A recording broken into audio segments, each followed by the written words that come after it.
fungsinya Allah memelihara Al-Quran itu kan menggunakan kata jamak.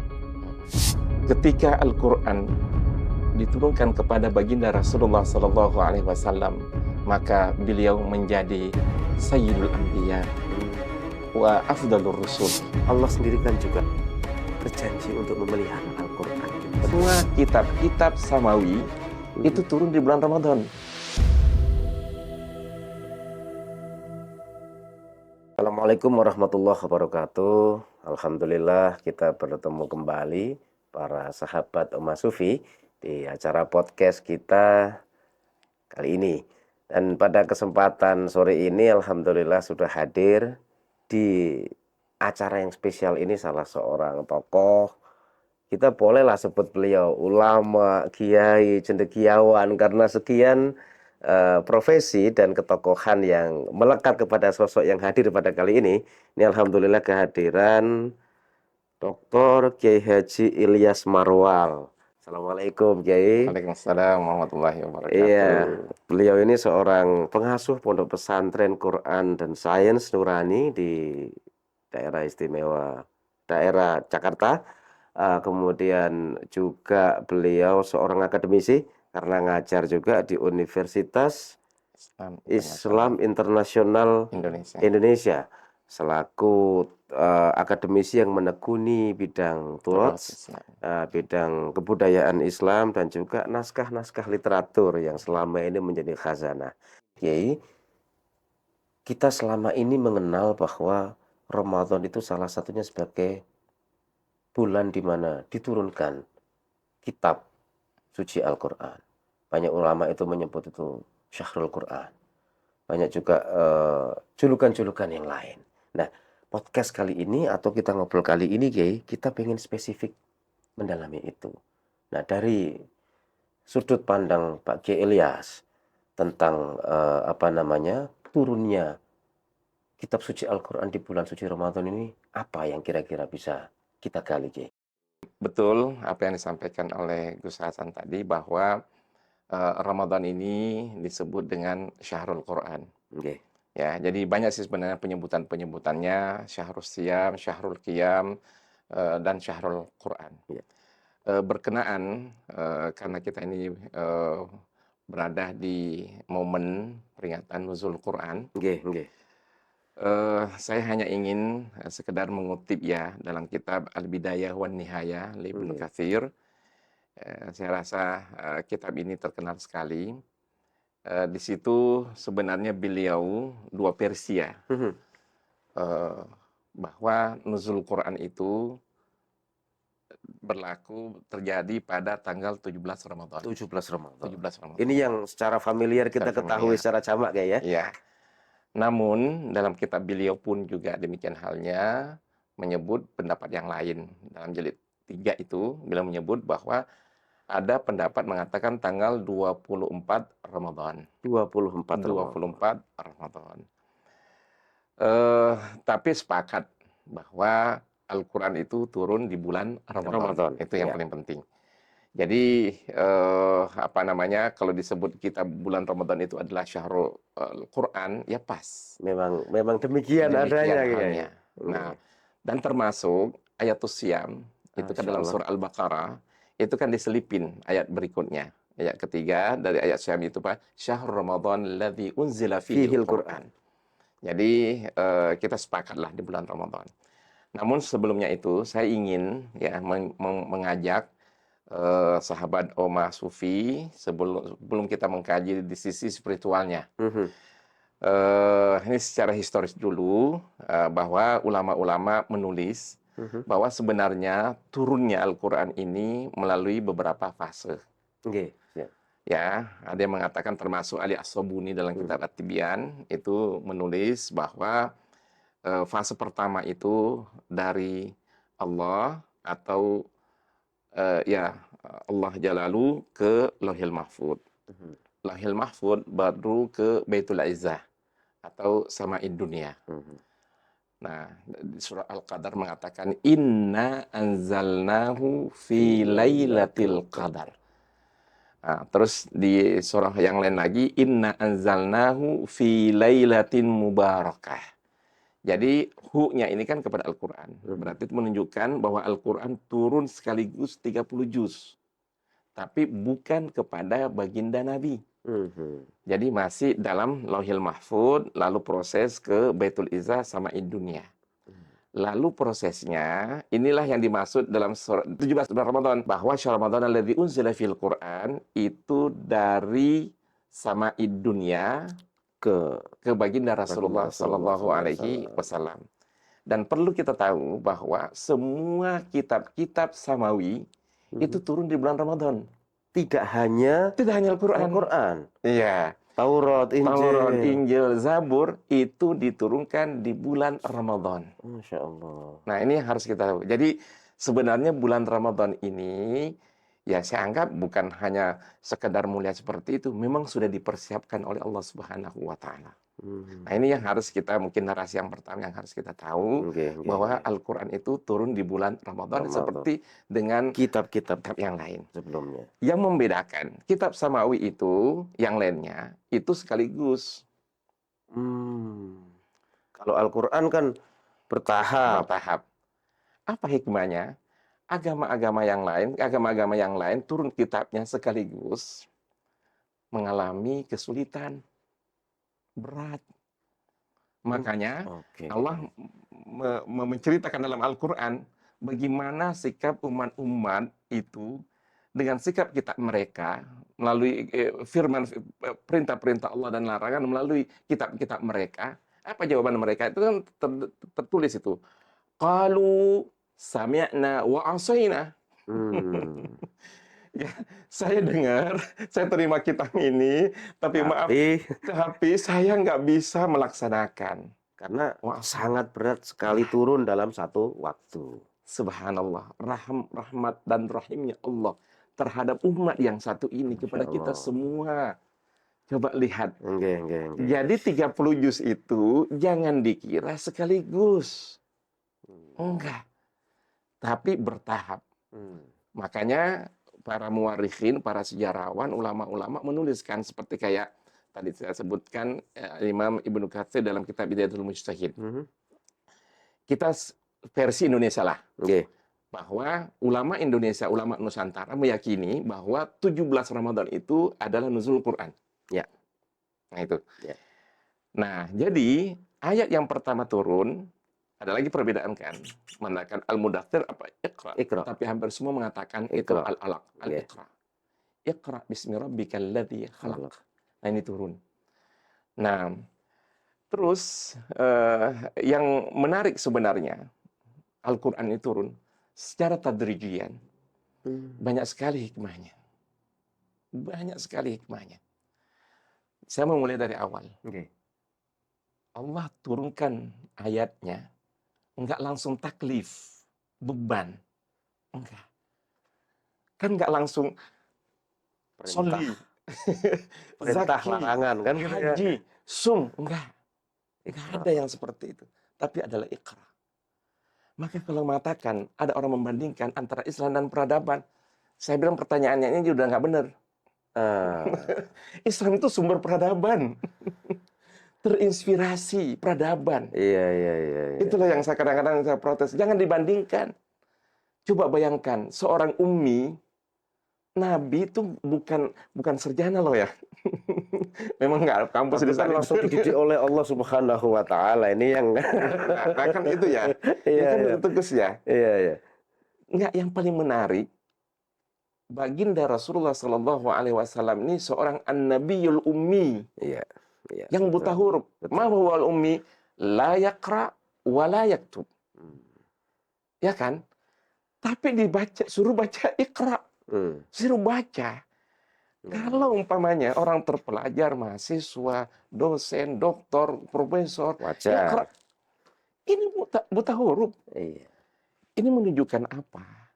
Bahwa sesungguhnya membaca itu tidak hanya sekedar kita baca secara zahiriyah. Hmm.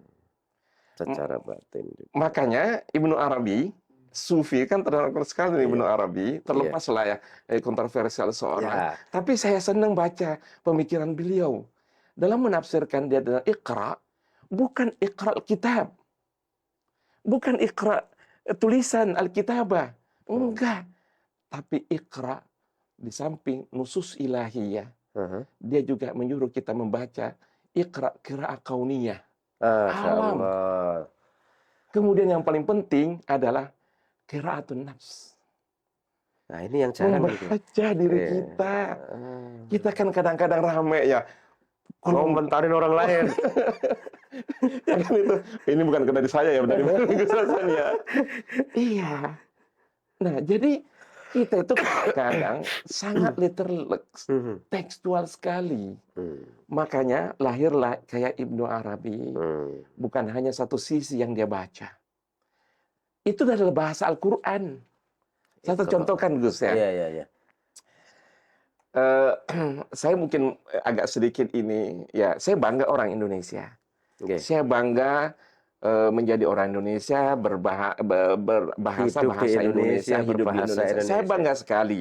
Hubul waton itu harus, ya kan ya. Iya. Saya sekalipun belajar di luar negeri, dapat beasiswa dari luar negeri, tapi hubul waton jangan diragukan. Ini kan lagi rame kemarin kayak orang yang kemudian belajar di luar negeri sedikit kemudian merasa lebih bangga. Enggak, iya. Harusnya kan tidak begitu kayak ya? Enggak.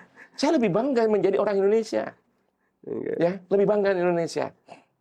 Nah, apa yang saya ingin sampaikan bahwa eh, bahasa Indonesia itu memang tidak dipilih menjadi bahasa Al-Quran. Iya.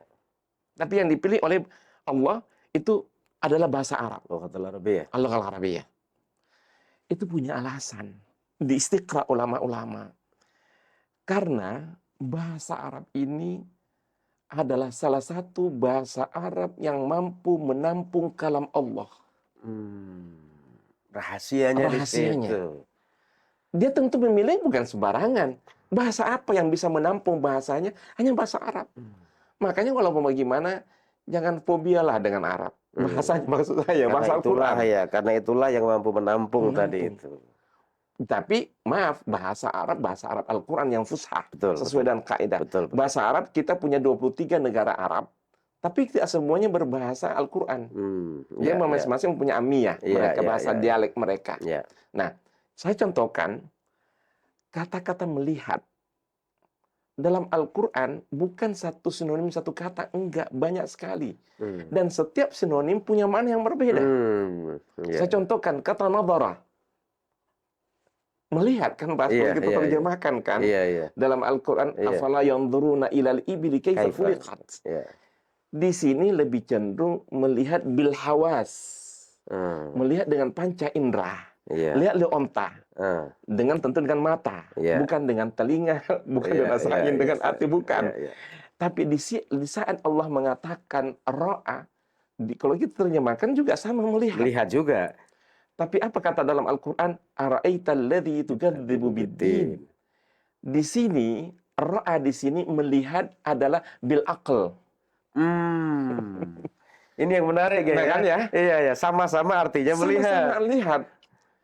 Lalu ada lagi kata, ketika Allah kepingin ngelihat, yang diajak ngomong itu hatinya, dia pakai kata-kata basar. Afala yubsirun. Jadi, an-nadhar bil hawas, ar-ra'yu bil aqal, al-basar bil qalb. Masya Allah. Dengan arti yang berbeda. Itu betapa istimewanya Al-Quran dalam hal bahasa ini. Arab. Hanya dalam sisi bahasa. Dan masih banyak yang lain. Banyak lagi yang lain.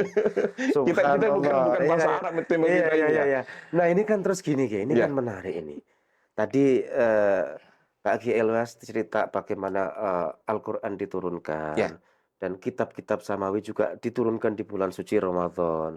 Terus kemudian juga tidak secara langsung, bertahap, karena sangat tadi ya ada kesiapan umat di sana untuk kemudian menerima wahyu.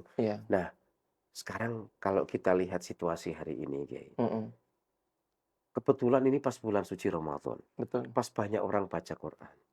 Tapi mungkin sedikit di antara kita bahkan baca sampai khatam saja tidak, apalagi sampai meresapi maknanya, apalagi sampai kemudian mengamalkan apa yang menjadi perintah, larangan, maupun nasihat-nasihat yang ada di dalamnya.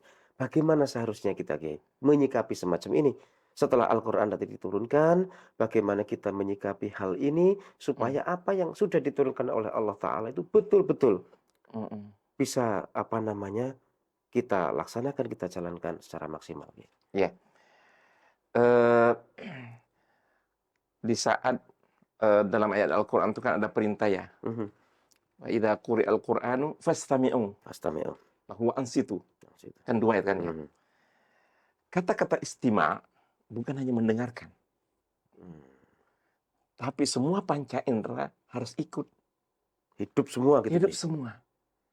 Kita maaf ya, Nggih, ini ya saya mungkin kritikan sosial lah. heeh. Kita supaya dikatakan religius, kita putar setel Al-Qur'an, tapi sambil kita beraktivitas yang lain. Cuman itu suaranya aja dengar. Suaranya aja.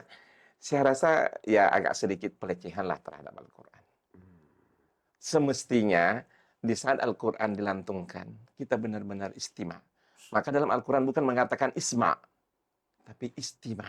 istimewa. Jadi semua panca, akal, hati Hidup ikut hidup untuk merespon itu. merespon Ya semua. mendengarkan, ya melihat, ya mikir, Iya. semuanya. Nah, mungkin agak lebih kuat lagi bahasa Al-Qur'an, afala yatadabbaruna Al-Qur'an. Mmm, Jadi ada semacam tadabbur, mmm, ya kan? Ya, jadi kalau Al-Qur'an itu tadabbur, tapi kalau khalqullah, ya kita juga harus juga melakukan mengambil pelajaran ibroh. oke, nggih, Ya, makanya tadi Ibnu Arabi membacakan saya sampaikan tadi, bukan hanya membaca nas tekstual saja, tekstual aja, bahkan tapi termasuk kekronian diri kita. diri kita sendiri. Nah, itu. Nah, maaf, seyogianya kita harus naik kelas. Mmm, Dari pertama belajar baca Quran, mhm, kemudian kedua kita mentasheh bacaan kita. mhm, Karena walaupun bagaimana, ya sekalipun ada hadis mengatakan orang yang belajar Al-Quran, membaca Quran bertata-tata karena mungkin logatnya kita berdarah-darah lah berbeda, pokoknya ya. ya berdarah. Maaf juga kan, maaf seperti Gus Hasan kan orang Jawa kadang-kadang ada huruf agak susah ya. Betul, Nah heeh, itu, kalau orang Sunda agak lentur dikit ya, betul, orang Betawi juga agak iya lentur, betul, orang Bugis agak susah juga, betul. ya kan seperti itu. Itu ngefek ke makharijul huruf yang kita Nah, baca itu, Kiai. tapi jangan khawatir bahwa semua selama kita bahwa ada usaha kita ingin membaca, Allah tetap akan mencatat sebagai pahala. Masya Allah. Jadi Walaupun bisa jadi dialek, bukan dialek ya, apa namanya, ada yang kadang-kadang berbeda kita bacanya. betul. Nah, seperti itu. Nah, kemudian kita harus naik kelas lagi, Hmm, yaitu adalah membaca dengan yang benar. vaksin, Tahsin. vaksin. Syukur-syukur bisa menghafal. Masya Allah. Nanti saya cerita pengalaman ini tentang menghafal. Kemudian yang terakhir itu adalah mentadabburi. Mentadaburi. Mengamalkan Al-Quran dengan tadabbur itu beda, Pak Gus. Beda sekali. Karena kita merenungi, jadi muncul kesadaran. Makanya saya tertarik, ya, sekalipun ada kontroversial tentang keabsahan hadis ini. Dikatakan bahwa menjama Al-Quran, mengqara Al-Qur'ana. Ya, mengqara Al-Qur'ana, thumma menjama Al-Qur'ana, faqad istadraja nubuwata baina jambai. Barang siapa yang membaca Al-Quran, maka ulama-ulama hadis menjelaskan jamaah di sini artinya, oh maaf, mungkin saya agak sedikit merevisi, menjama Al-Qur'ana baina jambaihi faqad istadraja nubuwata baina jambai. Siapa yang membaca lalu mentadaburi, karena kata-kata baina jambai artinya kan di hati kan, Iya, iya. baina jambai. Hmm. Faqad istadraja nubuwata baina jambai. Sesungguhnya dia telah mengumpulkan sifat kenabian pada dirinya. Masya Allah. Nah, saya lebih konsen di sini mengatakan manjama al-Qur'ana baina jambai. Bukan dikatakan manjama al-Qur'ana fi aqlihi, Hmm. tapi baina jambai. Berarti di sini adalah tadabbur. Iya, iya, iya. Nah, lebih luasnya berarti dalam konteks ini Siapa yang membaca yang seperti tadi ini, kemudian dia menghafal, kemudian dia mentadabburi, terakhir dia mengamalkan, faqad istadrajan nubuwwata baina jambai. Pada hakikatnya dia sudah memperoleh mengumpulkan sifat kenabian pada Sifat-sifat ini. dirinya. Artinya, seandainya di bulan Ramadan kita dan sahabat Oma Sufi membaca sepertiga 10 juz dari Al-Quran, berarti telah memperoleh sepertiga sifat kenabian pada dirinya. Dengan catatan tadi, Ki. Tadi. Eh, Seandainya dia mampu membaca 2/3 sifat kenabian, dia ada pada dirinya. Seandainya dia bisa mengkhatamkan Al-Quran 30 juz, sempurnalah sifat kenabian pada dirinya. Masya Allah. Yang menarik hadis ini, dia bilang, apalagi? Bahwa sesungguhnya orang yang seperti ini, innahu mithlun nabi, ghairu annahum lam yuha ilaihi wahyun. Masya Allah. Ini yang seperti ini tadi saya bilang, membaca, mentadabburi, mengamalkan, pada hakikatnya dia seperti, jangan bilang dia nabi, seperti nabi. Ghairu annahum lam yuha ilaihi wahyun. Yang membedakan dia dengan nabi-nabi yang lain yang sudah ada itu, yang membedakan dia tidak turun wahyu kepadanya.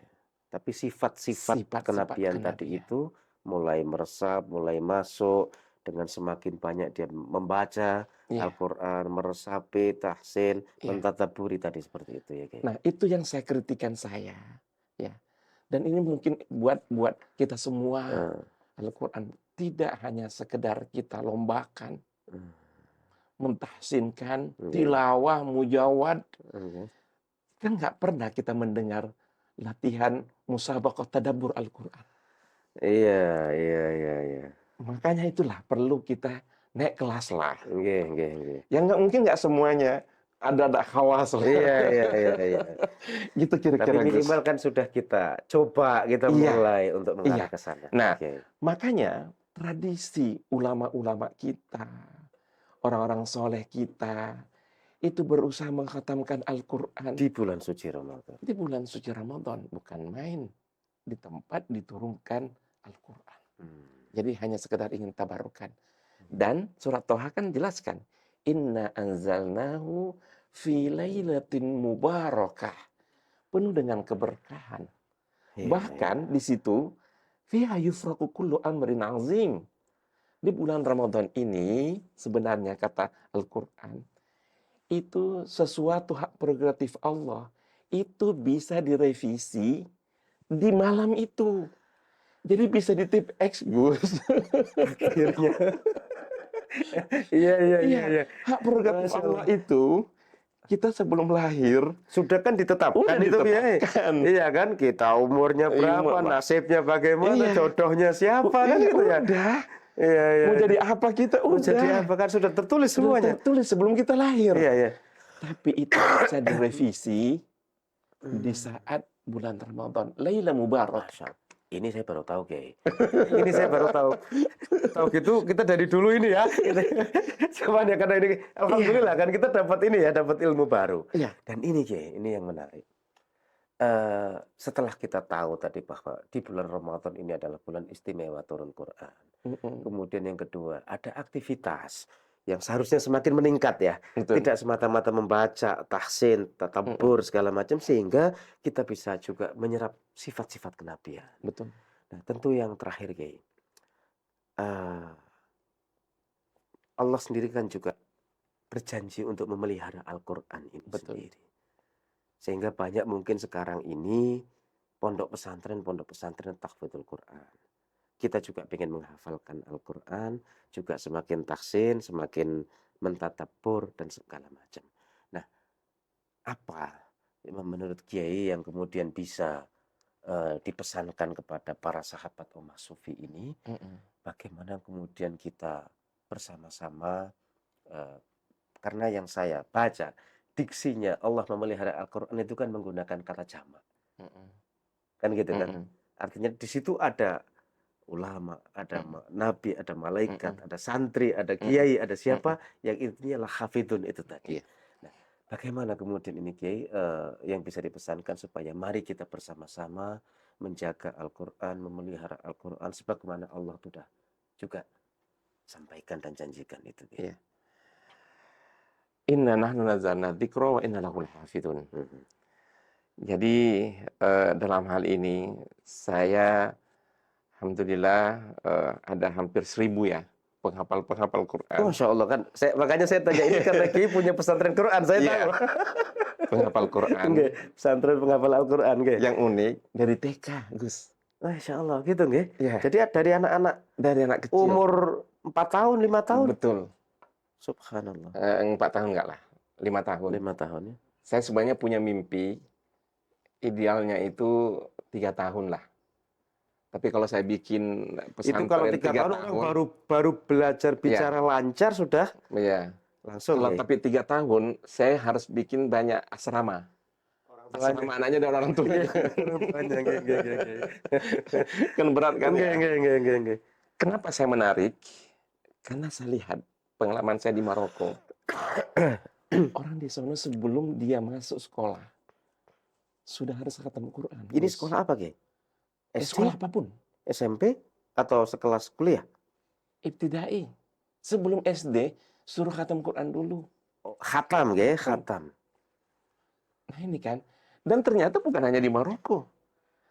Orang tua saya masuk sekolah SD, itu umur tahun 7,5. Kenapa? Karena belum khatam Qurannya. Insya Allah. Itu tradisi orang tua kita dulu gitu. kan ya. Dan ternyata benar kan? Nah, ini ternyata dalam dunia Islam mempraktekkan. Makanya ternyata kalau Imam Syafi'i, imam-imam yang lain kita dengar masih kecil udah hafal Quran. Masalahnya kita udah trauma dulu, apakah bisa? Iya. Inilah mukjizat Al-Quran, Gus. Masya Allah. Saya punya pengalaman dan saya melihat sendiri. Karena 1000 santri yang jenengan didik itu. Iya, ternyata baru saya tahu bahwa Al-Quran itu sekalipun ada 600 halaman, 300 lembar, salah satu kitab yang ada dunia yang mudah dihafal cuma kitab ini. Sampai titik komanya aja kita ngerti. Bisa kita hafal. Tapi kitab-kitab yang lain, karangan manusia nggak ada. Hatta kitab samawi nggak ada yang dihafal. Ini bentuk hafazatul Quran. Cara Allah menjaga Al-Quran sampai kiamat. Dan ini kekuatan. Kita biasanya dulu kita di Mekah, kita seling kumpul-kumpul halaqah qurra. Iya. Qurra. Kalau di sini kan hafidat, kalau di sana dikatakan qurra. Iya. Kalau hafid itu kan hafid hadis. Oke. Ini istilah-istilah aja ya. Oh iya. Saya nggak mau mempermantapkan masalah. Qurra. Dari luar negeri, dari berbagai negara, dari benua. Lalu kita mudarasah, satu-satu baca. Yang lain mengkoreksi. Iya. Ada yang warish, yang dari Afrika Utara rata-rata warish. Yang Afrika ini, yang dari Amerika, yang dari Turki, yang ini beda-beda. Qiraatul Asyarah. Berbeda-beda. Tapi jangan coba-coba satu titik yang salah di antara kita mudarasah itu langsung salah. Padahal Qur'annya yang berbeda, qiraannya yang berbeda, kita berbeda jinsiat, nggak pernah ketemu bahasa yang berbeda. Sama nih titik. Sama. Ini bentuk cara Allah menjaga Al-Quran. Subhanallah. Iya. Gimana saya nggak percaya, Gus? Jenengan pelaku ya. Artinya punya pesantren Quran, penghafal Al-Quran dari anak-anak kecil sampai kemudian ini. Dan semuanya bisa. Bisa. Dan ada santri kita, oke lah. Mungkin orang Arab anak kecil hafal karena bahasanya. Bahasa Arabnya. Saya punya santri, ini anak kiai. Ya, bukan ngantuk. Ngantuk kan anaknya. Udah cengeng, ngantuk. Kelas 5 SD sudah hafal Quran 30 juz, Gus. Subhanallah. Siapa yang nggak pengen itu, Kiai? Iya. Saya iri, anak saja nggak gitu. Coba bayangkan, Gus. Jadi bahwa tadi sebagaimana Allah sampaikan bahwa memelihara dan menjaga Al-Quran secara di lapangan faktual. Iya. Oleh karena itulah terbukti Al-Quran sampai detik ini Udah berapa abad, la tahrifa wa la tabdil. Hmm. Sudah 1000 Iya. berapa? 1500, 1600 tahun. Makanya jangan mendiskriminasikan ini pesantren bisanya menghafal Quran. Justru mereka yang menyelamatkan Al-Quran bisa sampai ke titik Subhanallah, ini. subhanallah. Kalau tidak ada mereka, saya nggak khawatir, Gus. Tahrif. Berapa banyak Al-Quran ditahrif. Hmm. Alhamdulillah kita kemenang, masih ada Hmm. lajnah tashih. Nggih, betul, betul, betul. Alhamdulillah masih kita dijaga. Dan bukan hanya itu sebenarnya. Bisa kita lalai membaca menseleksinya. Tapi dengan pondok pesantren, ulama-ulama yang penghafal Quran.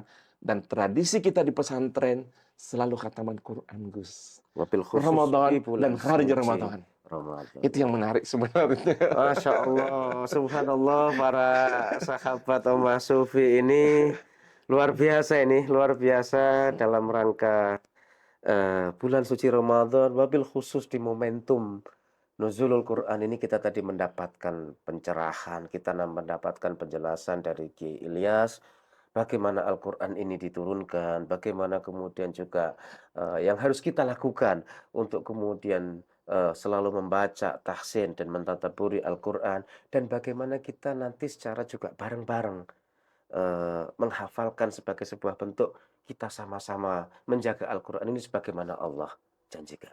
Terakhir Kiai, pesan yang bisa disampaikan kepada sahabat Omar Sufi di bulan suci Ramadan berkenaan dengan Al-Quran. Baik, terima kasih Gus, sahabat Oma Sufi, usikum wa iyai bitaqwallah.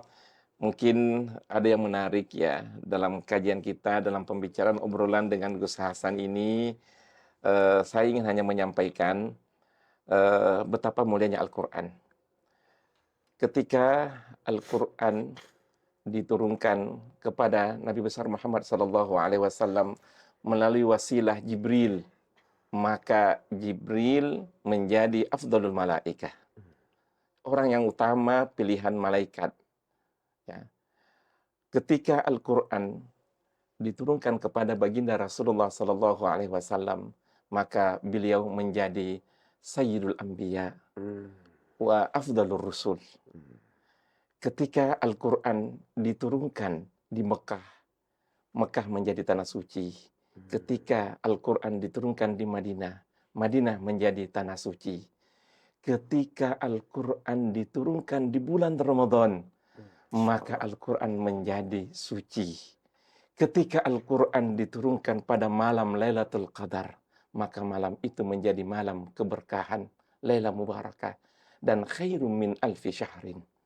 Saya nggak bisa membayangkan kalau Al-Quran ini ada di dalam hati kita. Subhanallah.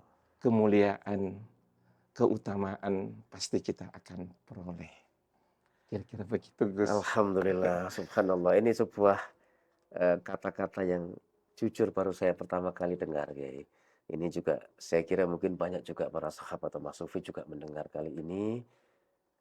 Mari kita jadikan Al-Quran ini sebagai sebuah tuntunan, kompas moral yang pada akhirnya bisa juga menyerap sifat-sifat kenabian, dan dengan karena itu kita menjadi mulia dan kita bisa menjadi suci.